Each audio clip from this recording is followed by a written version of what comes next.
Reconstructionist Radio Podcast Network presents the Kingdom Driven Family Podcast with your host, Andrea Schwartz. This podcast will equip and empower you to help advance Christ's kingdom through God's primary institution, the family, building a home that serves Christ and His kingdom.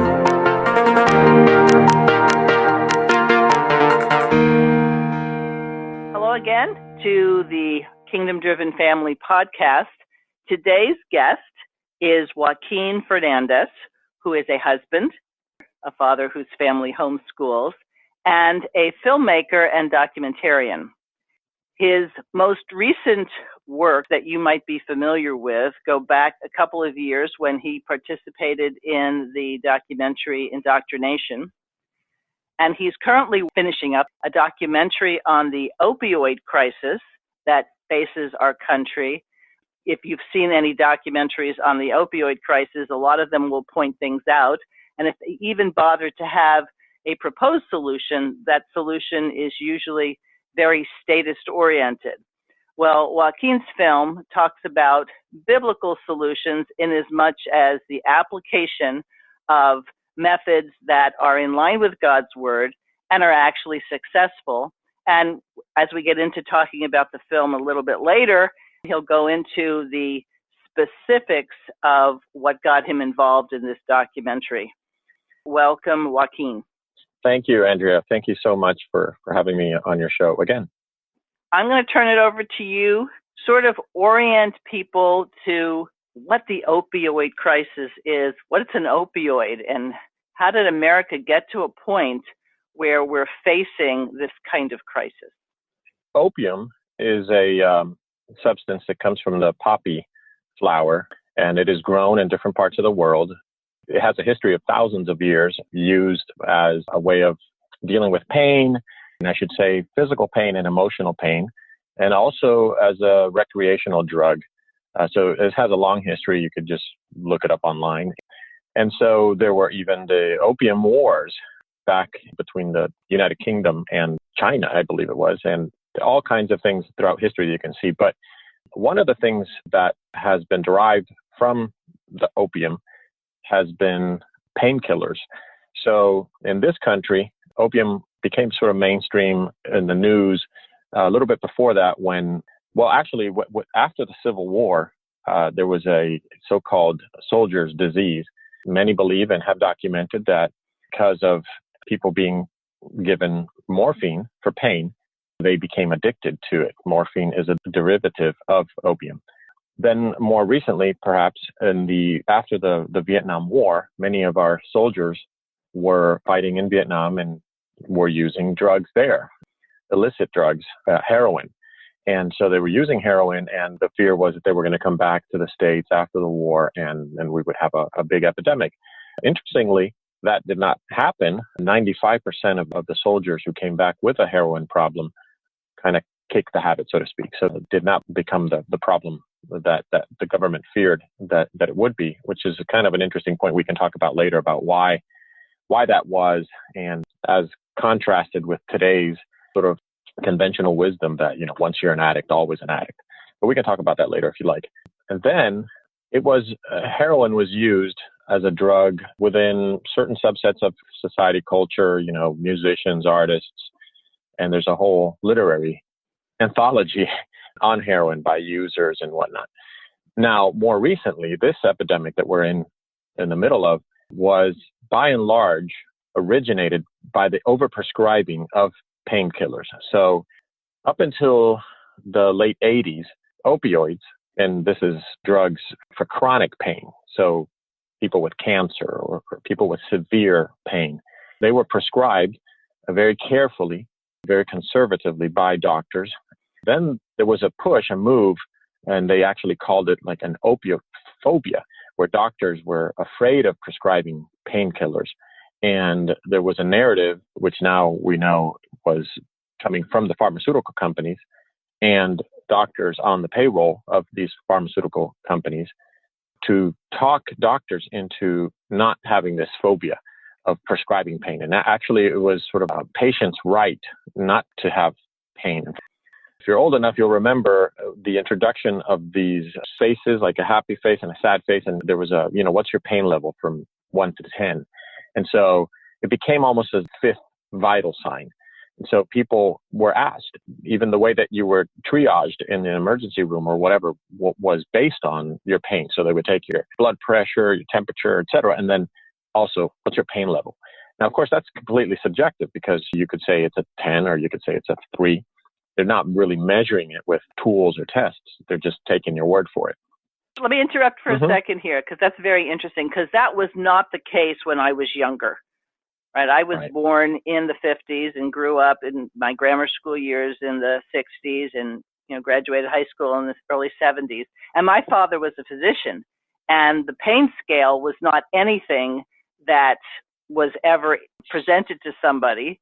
And I have to laugh when you say it's totally subjective, because I remember with my first pregnancy, when I headed off to the hospital to go into labor, they asked me what my pain threshold was. And that was the first time that I had ever really been even remotely exposed to it. And I gave it a 9. Well, when I finally delivered, that 9 was probably, let's go to a vacation in Hawaii. So it was totally subjective because I was experiencing something for the first time. And so that was probably the very first time that I was even exposed to it. And I thought, wow, I thought it was just because they cared about me. I didn't have any sort of cognizance that maybe the drive to identify pain was coming from pharmaceutical companies. Right. Well, indeed. And if you've been following this in the news, you could see that many states and attorney general's offices have sued the pharmaceutical companies, many of the pharmaceutical companies like Purdue and others. Purdue is the maker of OxyContin. In the 90s, doctors already were kind of, okay, so we're going to do this. We're going to start to prescribe opiates more liberally because the pharmaceutical companies and the FDA had agreed that they were not as addictive because they were time released. So you would take them and it would be, over 12 hours, which later they discovered it could be as short as 3 or 6 hours that the drug would go into your system. And so they said, well, there's not an abuse potential, meaning that people would, use it for other things or maybe inject it, which people actually did do, or a diversion, you would be prescribed this and you would use it. Well, but they prescribed them in excess. And so the market was flooded with these pills. People were using them, grabbing them from their medicine cabinets, from their parents, their grandparents, or whatever. There were pill mills, doctors who were just prescribing them, just knowing that they were being used by addicts and just for street value. Those were prosecuted. The origins of this epidemic that we're in right now was to a great degree produced and fueled by the pharmaceuticals, Purdue in particular, in the 90s, pushing doctors. And this was done by conferences where they would invite doctors to come. And so the physicians, I have a friend who's an ER doctor and he's in the film. And he tells me, we go to a conference and you have these medical professionals saying, hey, this is why, there's no problem here. And you believe them. You thought, well, these are the peers. These are the people who know. They probably have studies. But they didn't do studies. They were very, one line here in the New England Journal of Medicine, but it was not a real study. It was not a clinical study on the abuse potential of these drugs. So here we are, the mid-90s, and now we are in 2018, and we have a massive problem in our hands with the opioid epidemic. And I can't exactly pinpoint when I began to notice it. And I don't watch that much television, but I do watch some things. And how many commercials there are from drug companies directly marketing to consumers saying, ask your doctor for. I remember a time where there weren't such commercials. I mean, you might have your Bare aspirin commercial or take this if you have a headache. And so you saw Tylenol and Advil. I remember all those commercials, but never these prescription things. It was always over the counter. And on top of it all, they, over time, had to put in the caveats on what happened. So you have these smiling people walking around, reclaiming their life, and then you listen to the side effects, and the side effects are often inclusive of the very reason the person took the medication to begin with. Right. For this film, I interviewed Dr. Anna Lemke at Stanford. And she wrote a book called Drug Dealer MD. And she's an MD. And she chronicles this whole thing that we're talking about. One of the problems with what you were just talking about right now, you see these ads in magazines, and if you flip through a magazine, you have the one ad, and then you have 2 pages of all the side effects and all the data and all this stuff. But who's going to read all that? You just read the promise. Anna Lembke, she has a term. She calls it the Toyotization of medicine.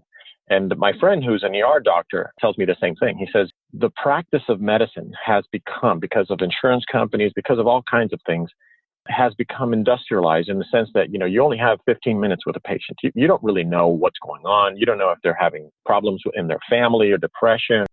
They're just coming to you with a presenting issue of a pain here.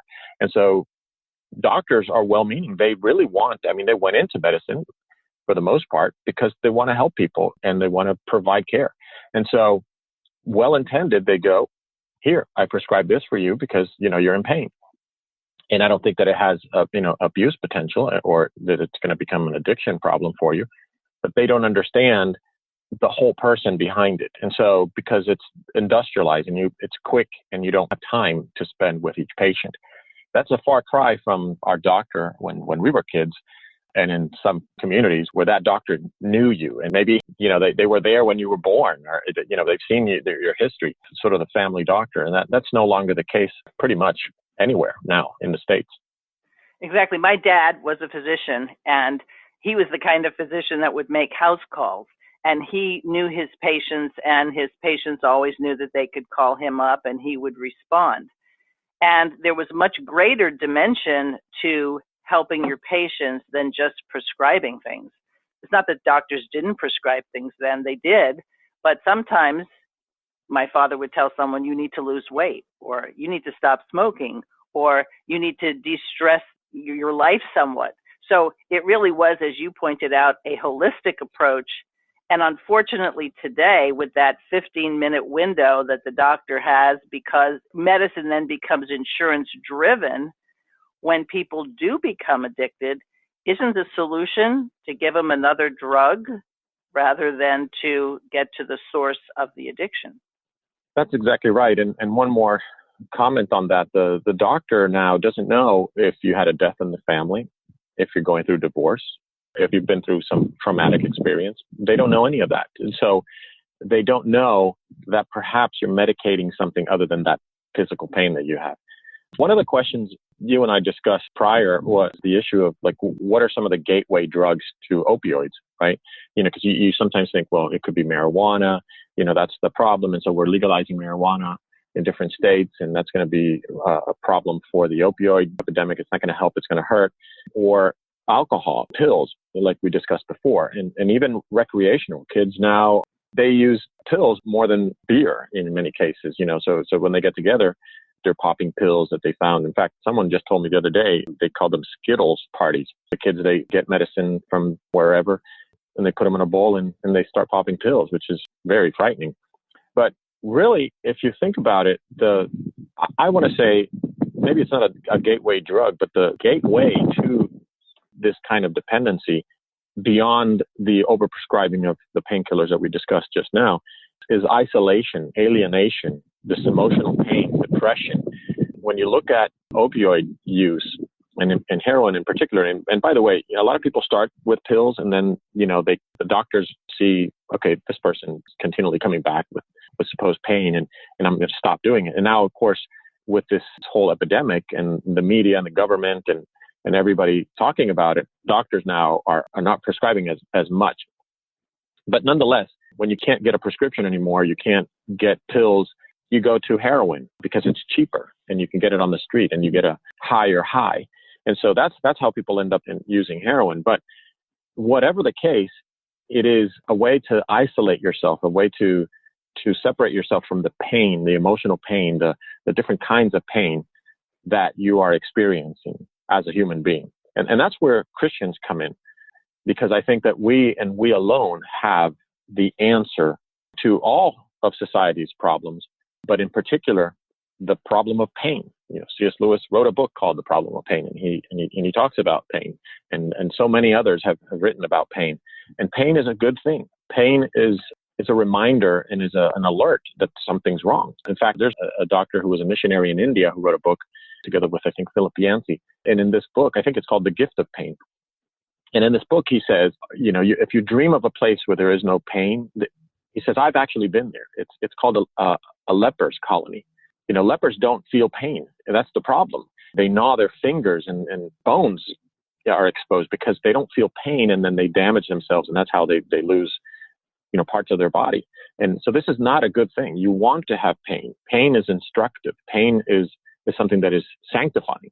And so we as Christians really are in a unique position to address this issue, even if it's not touching your family. But perhaps the opioid epidemic hasn't reached your family. And I wouldn't be too cavalier about that, because it can definitely. And I know I'm in communication with a father of a homeschool family, 8 children, the family that might be your kind of audience to this program and your podcast. They're having their family turned upside down because of a problem with heroin in their own home. But even if it doesn't impact your family directly, or even someone that you know, which is highly unlikely, there's someone in your extended family or in your community, in your church that's dealing with this. But you as a Christian, we are the salt of the earth. We are the light of the world. And as Christ said, a city set on a hill cannot be hidden, nor do people light a lamp and put it under a basket, but on a stand that it gives light to all in the house. So we need to shine the light of God's truth into this issue. And even non-believers already saying, hey, we have a societal problem. We have a family breakdown problem. We have a problem of, it's an existential problem is the best that they can approximate to it. But we are Christians. We have the gospel. We have the truth. And that's one of the motivations for me to make this movie. All right, but we'll get to the movie, but I want to make a couple of comments and ask a question on what you said.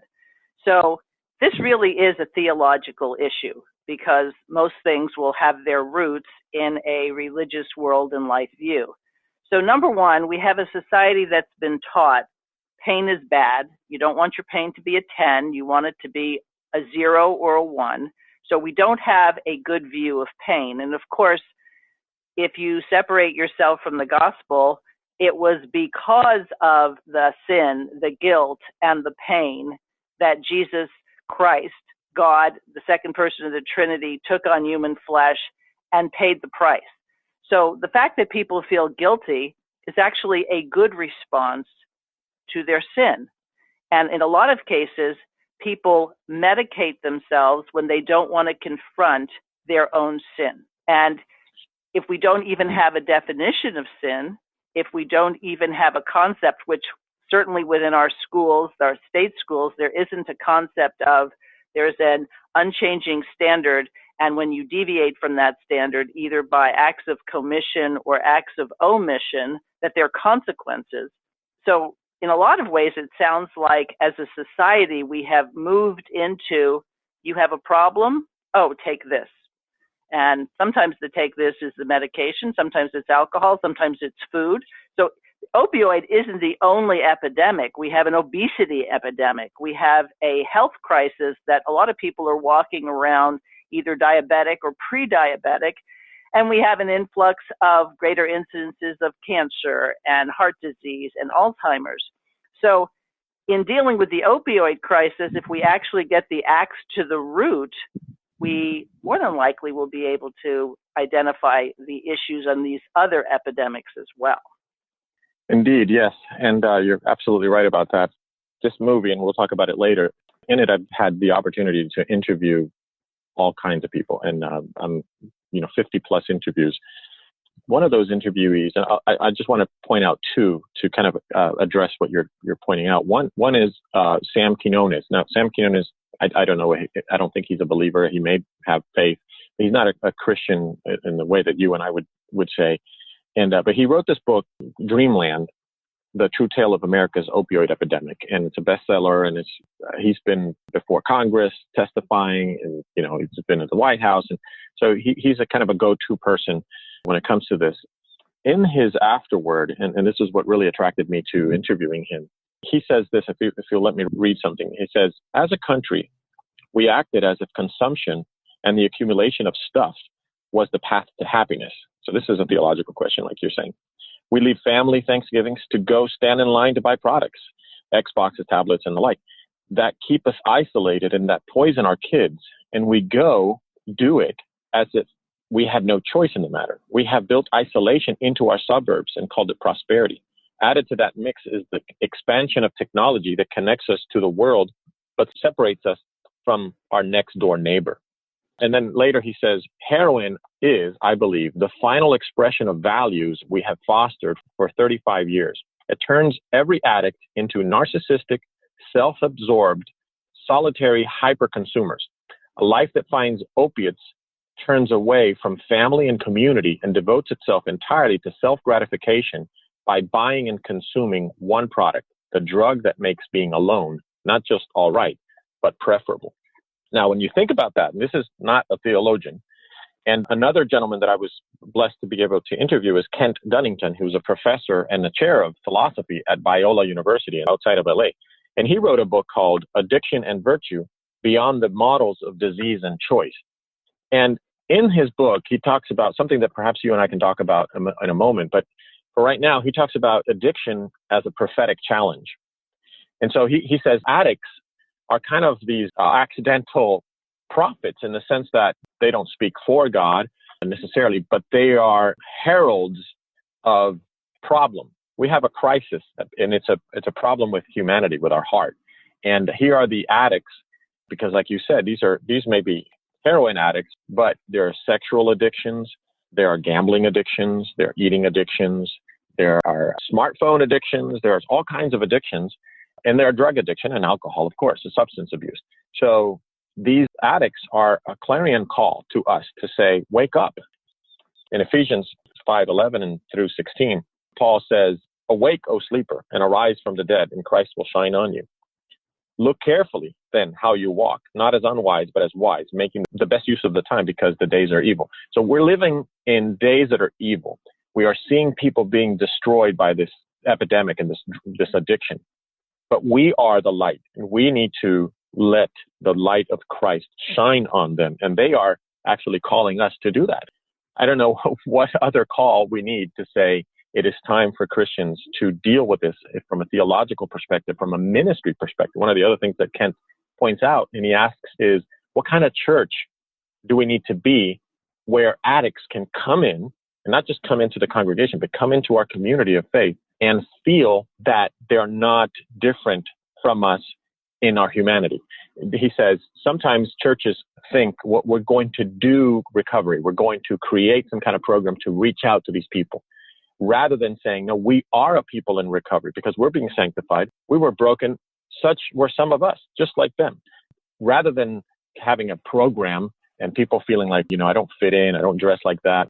Ministry is happening through relationships. And so what kind of church we need to be is a church that understands, I am broken, and so are you. So let's enter into a relationship, and I will begin to disciple you and show you, that only Christ can fix all of our problems, because they're sin problems, just like you said, Andrew. And there's so many churches today that have lost sight of what true and undefiled religion looks like. As a result, they embrace much more a political conservatism or a political liberalism as the answer to problems. If you call yourself a church, a Christian church, if Jesus Christ and the law word of God is not the focal point, then there's no place to build from. The scripture says, if the foundations are destroyed. Well, so if we don't go back to God's law and say, are we doing things the way God says to do them? If it's not built on a firm foundation, I don't care how pretty the structure looks. As a matter of fact, the higher it gets, the more floors you add, the less stable it all becomes. And so when you identify this as a theological problem, it's really a tremendous opportunity for the church if the church will go back to its basics, that when people come into our congregations, it's not like, well, we need to funnel them to the PhD in psychology or to the psychiatrist or the therapist. If you are in Christ, you should be able to walk alongside someone and be a resource without having to turn that person over to the secular professional. Indeed. And Christians are not average persons. We are the sons and daughters of the King of Kings. We are ambassadors of the only one who has the solution to all of mankind's ills. We are the only ones with definite answers to any problem out there, including this one. The parable of building your house on the sand versus the rock. He says the key thing is, if you hear these sayings of mine and do them, I will liken you to a wise man. You're building on the rock. But if you listen to them and you do not do the sayings that I am telling you, then you're a foolish person and you're building on sand. And I think that, like you said before, we need to do these things that he is saying so that we can be prepared when the storm comes, when this tsunami is coming. It's already here. And so we have this problem. It's not the biggest problem that ever was or anything like that. But this is a massive national problem, and we are the prophetic voice. We may or may not be prepared to deal with it. But I think it's not too late to start laying down foundations, like you're saying, so that we can be building a proper response built on the rock of the truth of what God says, and not compromise with, well, like you were saying, we'll send them, at best, we'll send them to this other church across town that has a ministry for those kinds of people. No, God is calling you. You're it. You're it. It is in your community. 90% of new users of opioids and heroin are white middle-class Americans. So this is not sort of a subculture, a sort of ghetto, or some kind of inner city. This is not an inner city problem. You don't send them to that church down there that has a program for that. This is your problem.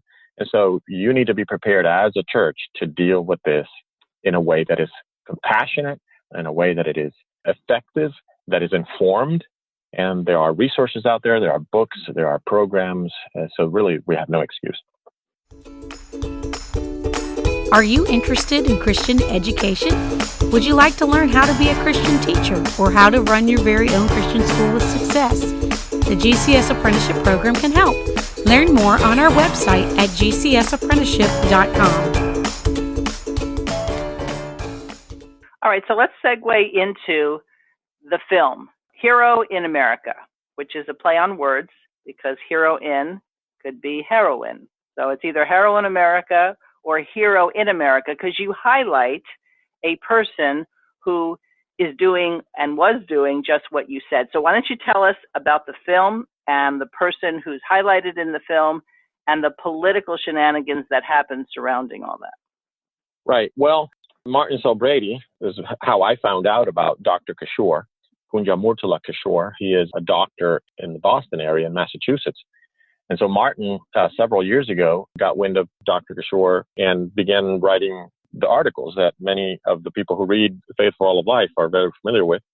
And so that's how I kind of first heard about him. I didn't really know what was going on with the opioid epidemic or anything. Maybe I saw a news item here and there, but I wasn't really paying attention to that.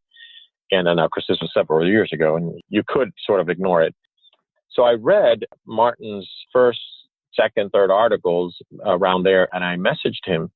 And I said, hey, this is fascinating. This will make a great documentary one day. And I wasn't really serious about that. I was just kind of saying, wow, this is fascinating, because it has a lot of film to be effective. It has to have several kind of layers, a plot and then several subplots. And so at least that's what I'm interested in. And so there was the story of Dr. Kishore, who was a doctor who was a pediatric surgeon from India who came in 1977 to this country. His first job was at an addiction medical center, the Washingtonian Medical Center for Addictions in Boston. And that's there's a funny story about that. But how he ended up getting that job changed his life, because he got interested in addiction medicine and started to get trained in that, went to Harvard, and developed over the years a method, which he called the Massachusetts model of de-addiction. So it's a sobriety-based method of treatment, which was holistic. He studied it, and he looked at the first 4 weeks of a person's treatment and focused on the body on the first week, on the mind on the second week, on the ecosystem, societal, the third week, and on the spirit on the fourth week. And because it is that kind of problem, addiction is a matter of the whole person. It involves your body, your heart, which would be the mind, the will, the emotions, the spirit and the soul, the community, including your family, your church, society at large. I mean, this is a big issue. It's not just substance abuse. So Dr. Kishore developed this thing over the years, and in the early 90s, I think it was in 1994, he opened his first clinic, and he did it out of a primary care model. Remember, we were talking about that before.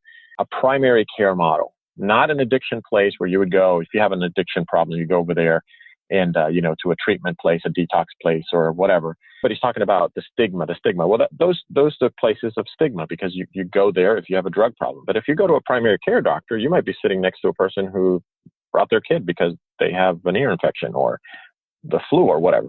So you can kind of go under the radar and just be a regular person coming for this issue.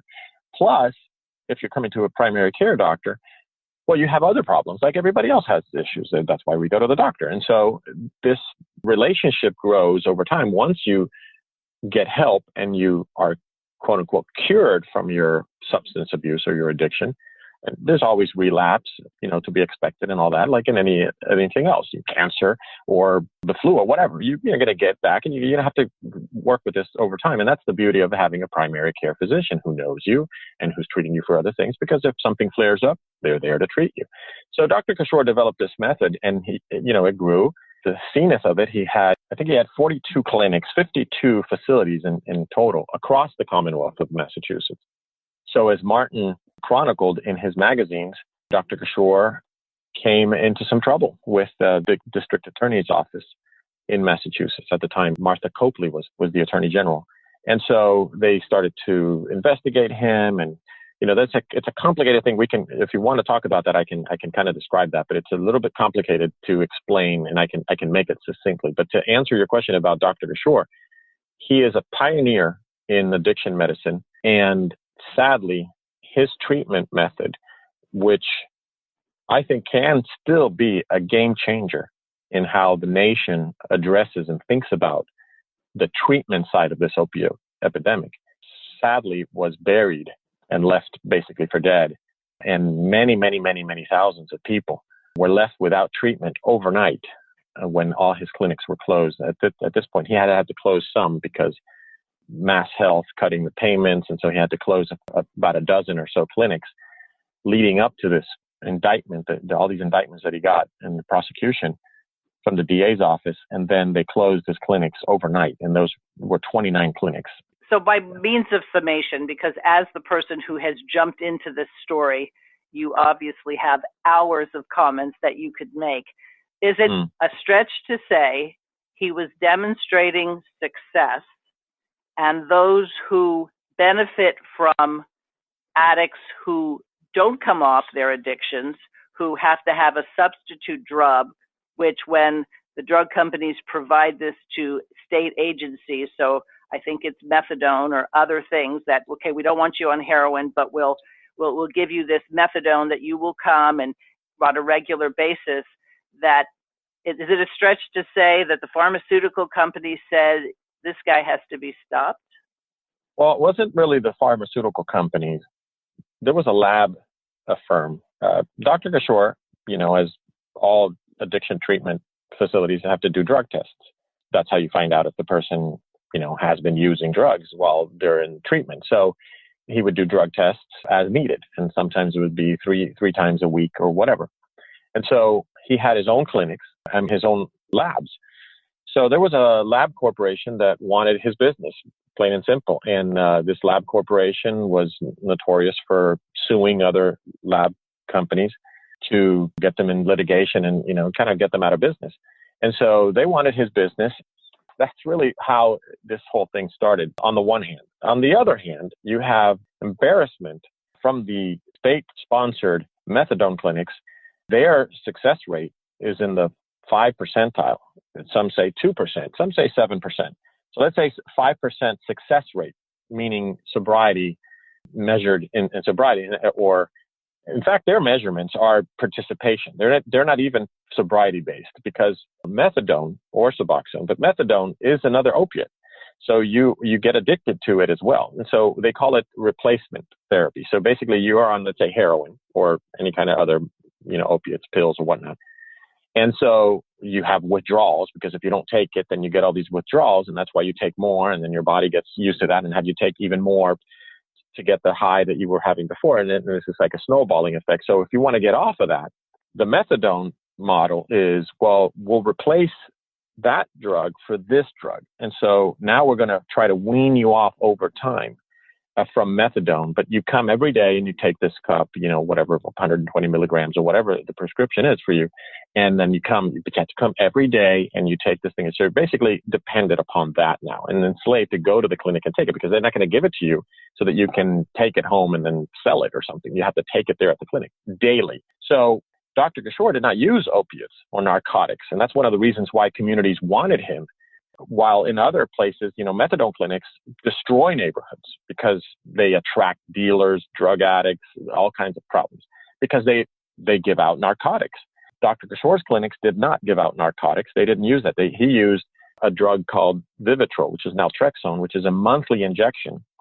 So you really can't divert that. What are you going to do once it's in your body? And you can't abuse it either. And plus, it's an opiate blocker, where the other methadone and Suboxone are agonists, they call them.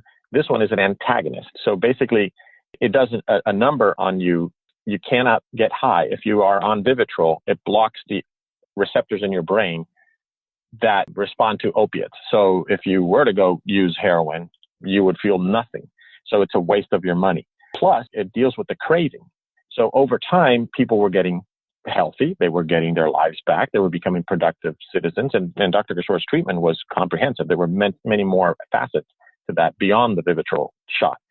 I do want people to see the movie. I do want people to read the articles, and I'll link to that as I promote the podcast. But his methods were successful. You said the other methods at best had a 7% success. What was the percentage of his success? In the 90s, he was at 37% sobriety, which is a year after beginning treatment. And by the time that they closed him down, which was 2011, I think, he was in the 50-some percentile, 50-plus percentile. So half of the people going through his treatment were becoming clean. And he treated in excess of 250,000 people over the years. At some point, he was taking on 10,000 new patients a year. So he was making a tremendous dent in the total embarrassment. Plus, a lot of the money that was going to the government-funded, methadone clinics was going to him. And so he was highly successful in growing and becoming an embarrassment to them. What this sort of reminds me of is all the attacks that come against homeschooling families, primarily because they're not participating in public schools, which means that the school district doesn't get the 5, 10,000, whatever it is, for the students sitting at the desk. And so a lot of people will then badmouth what happens in homeschooling circles. The kids aren't socialized. There are dangerous things that could be happening, when in actual fact, the target is a financial one. And it sounds as though, as much as we'd like to say that everybody who deals with addicts really want them to stop being addicts, if you're just replacing one addiction with another, but you're going to get funding for this second addiction as opposed to it going to drug dealers or people who are not government-based, then you can see that there was a true conflict of interest, and they probably found something that they could nail him on and take it out of context and basically destroy his success. You're right. Another analogy between the homeschoolers versus public schoolers in this case is that the embarrassment part. Colleges, they like homeschoolers. Homeschoolers know how to take care of themselves when it comes to learning, and it's both a financial issue, so motivated by greed, and that's why the subtitle of the film is Dr. Kishore and the Epidemic of Greed. But it's also an issue of, we're supposed to be getting all this money from the federal government and from the state government. We have nothing to show for it, very little. So we're coming to the end of our time. Tell me a little bit about when the film is being released and things that people can do to help support your efforts in getting this message out. We shot the first interview in 2016. That was with Dr. Kishore. Over a couple of days, we interviewed him extensively, as well as Martin Silbrady and another person, Carrie Hume, who was a office manager for one of Dr. Kishore's many clinics. And so since then, we've been to Massachusetts several times and shot 50 plus interviews. Now we're in the post-production stage, which is editing, and all of that encompasses that. So creating motion graphics, the narration for the film, the music, soundtrack, color correction, all that kind of stuff. So we want to release the film in April. You can go to heroinamerica.com or thedrugmovie.com. It takes you to the same website. You can support us by making a donation to the Chalcedon Foundation. The Chalcedon Foundation is our fiscal sponsor. So you can go, there's a link there on our website, or you can go to the chalcedon.edu website, and I think it's under Give, and you can pick to sort of earmark something for the film. And that'll help us tremendously to hire people that we need to hire to do marketing. We're doing it to do Christian reconstruction in whatever way I can with what God has given me, the talents. It's been really rewarding working with Martin Sobredi because his vast knowledge of many aspects of many things, including scripture. And so having his worldview, understanding, and the grasp that he has on biblical law has been very helpful in the process of creating this film. Now, let me tie this back into the family, because this is that kingdom-driven family podcast. I'm hoping that many of our listeners don't have this kind of issue in their own family. But as you pointed out, they could and not know it. But I don't think people truly appreciate how this crisis affects their daily life. And since I've been very interested in this subject, my ears have been open to, for example, health professionals. ERs are full of people who have these addictions, who have often ended up homeless, and now the ERs are the ones who have to deal with them. And then they have to be admitted into the hospitals. And I know doctors and nurses who are saying that this has become the drop-off point at a lot of county hospitals, that nobody knows what to do with these addicts.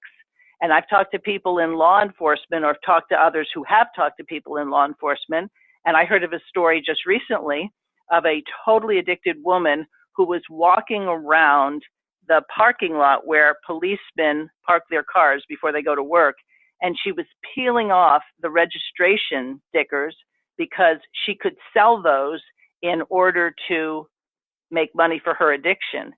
And she had no problem that she was doing this in a parking lot of a police station. They couldn't arrest her because of laws in California that say that you can't, this was a misdemeanor and we're not going to go ahead and do it. They processed her through, and she was released, and she was back doing it again with seemingly no cognizance of the fact that there were any repercussions, because there really don't seem to be any. And that's why I like when you said these people are prophetic to us, because if we, as the people of God, don't do something about this, then increasingly these kinds of people with these kinds of mindsets that basically say, what my will be done, and I don't care what anybody else says, with no remnants of care and concern for other people, we're going to be overrun. And so when I called it an opportunity before, you could even call it a selfish opportunity, because your neighbors, the people who put together your cars on the assembly line, the people who were driving trucks down the freeway, if these people have these addictions that are causing them to make poor decisions in so many areas, it's going to affect us eventually. Oh, yeah. And it's affecting us in many ways that we are not even aware of. Beyond just being taxed, first responders, last responders, people, the coroner's offices. I mean, the morgues are replete. This is really crazy to think about it. In Ohio, there's a city that had to rent trailers, like refrigerated trailers, to put the bodies in because they just didn't have room. This is how bad this is. But then you have nurses and doctors and EMS people and all kinds of people that are in this sort of general industry just taxed and maxed out. But when you think about a lot of homeschool families have small businesses, or people in your churches, who have a small or mid-sized business, the labor force is being affected in many, many, many communities because people can't pass drug tests, or they come and then they miss work, or they show up late, or they're high, so this is impacting communities in ways that sometimes we don't know, we're not aware of, but it's happening just beyond our reach. And if we just, like you said, now start looking into this and you start asking questions, it's incredible. When I travel, I walk around or do anything, and people tell me if I have an opportunity, what do you do? And I tell them what I do. Oh, everybody has a story. Everybody has a story. So if you just ask people upon listening to this podcast, you go, hey, I just heard something about the opioid epidemic. What do you know about that? Chances are, if you don't know anything or anybody in your life who has been affected, chances are that person that you ask, they're going to say, yeah, my cousin, yeah, my son, or I know this, or I work in this. I see it firsthand because it's everywhere. And the most recent thing that has come to light with the school shootings and these troubled youth, there is a correlation, not necessarily a causation, but a correlation between the use of drugs and these irrational, what we would call irrational behaviors. But in actual fact, apart from Jesus Christ and God's law word, these aren't really irrational if what you say is, I'm going to deal with the world in terms of whether or not I'm in pain or not. So the chief end is to make sure that either I'm happy or I don't feel anything, so that at least I'm not unhappy. And so we're not going to get to the root of school violence or societal violence until we get to the root of the issue, which is mankind individually and culturally reap the curses when they don't follow God's word. That's why the Christian church is the only place, and the Christian family, where solutions can come out of, because then we're attacking the foundation of the problem as opposed to the symptoms.